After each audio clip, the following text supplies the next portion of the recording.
OK. Respire. Je sais, l'examen est demain, le stress est dans le tapis, mais t'es exactement à la bonne place. Dans les prochaines minutes, on va décortiquer l'utilitarisme ensemble, OK?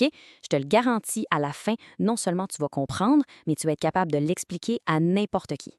Alors, oublie la panique, on se lance. On commence direct dans le vif du sujet avec une question. Fais juste imaginer la scène.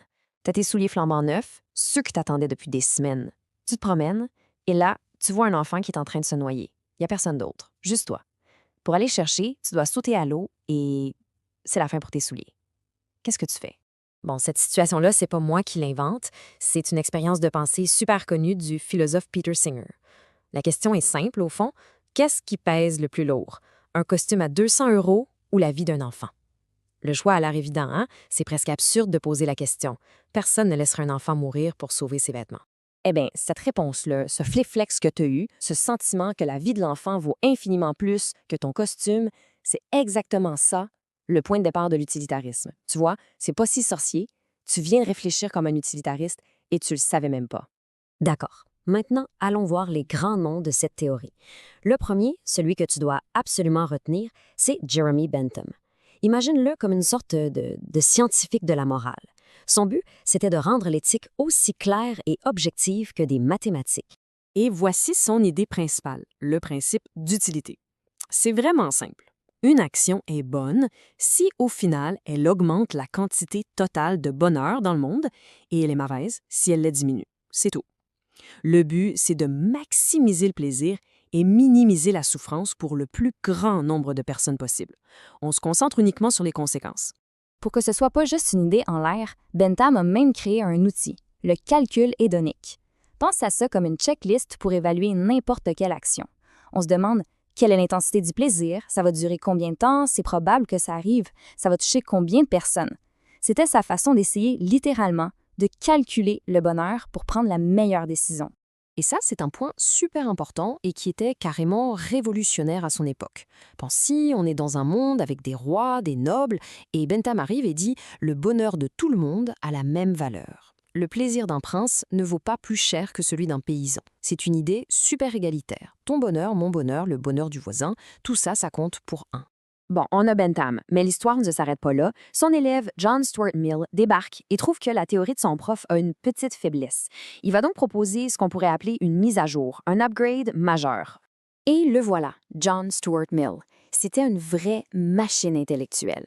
Fait intéressant, son parrain était Jeremy Bentham lui-même.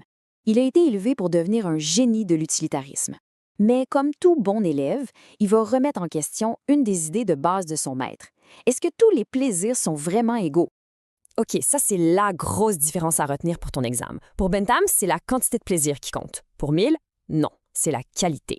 Mill nous dit qu'il y a des plaisirs supérieurs, ceux de l'esprit, comme lire un livre, philosopher, et des plaisirs inférieurs, ceux du corps, comme manger un gâteau. Pour Mill, les plaisirs intellectuels valent beaucoup plus. Cette citation-là, c'est la phrase de Mill à retenir. Elle résume toute sa pensée. En gros, il vaut mieux avoir une vie intellectuellement riche et complexe, même si elle amène des doutes et de l'insatisfaction, qu'une vie de plaisir simple où on est juste content sans se poser de questions. C'est sa défense des plaisirs de haute qualité. L'utilitarisme, ça a l'air pas mal, non? Maximiser le bonheur, qui pourrait être contre ça? Mais toute bonne théorie doit passer un test de résistance. Et la critique la plus célèbre de l'utilitarisme, elle prend la forme d'un monstre. Alors, imagine un instant qu'il existe une créature, un être, capable de ressentir 1000 fois plus de plaisir que toi et moi pour la même chose. Tu lui donnes un biscuit et la joie qu'il ressent est plus grande que la joie de 100 personnes qui mangent un biscuit. Qu'est-ce que la logique utilitariste nous dirait de faire dans ce cas-là? C'est l'expérience de pensée du monstre utilitariste de Robert Nozick. Si notre seul et unique but est de maximiser la quantité totale de bonheur dans l'univers, alors la chose la plus logique à faire serait de donner toutes nos ressources à ce monstre. Même si ça nous rend tous misérables, le score global de bonheur augmenterait.